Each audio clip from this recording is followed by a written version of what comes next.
wanataka kuua James Bob Orengo. Who wants to kill James Orengo, the governor of Siaya?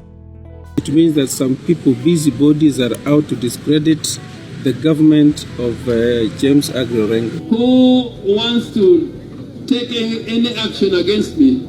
I want to tell them, I have been through those trials and tribulations. The governor of Siaya is missing James Orengo. He's not trading because of politics.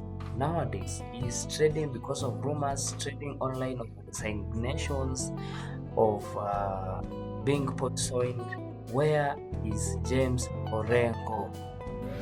Speculations are ripe, and we have come to petition this assembly to ensure that this speculation from the citizens of Siaya comes to an end by somebody coming to address the same.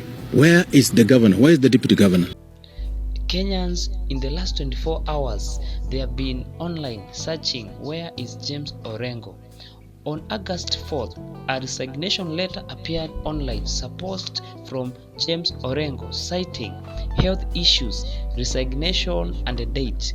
The letter said, the decision has been necessitated by personal health challenges that require my full and immediate attention. It sounded official, but ODM came out and they called it fake news. No resignation. Orengo still the governor, they said.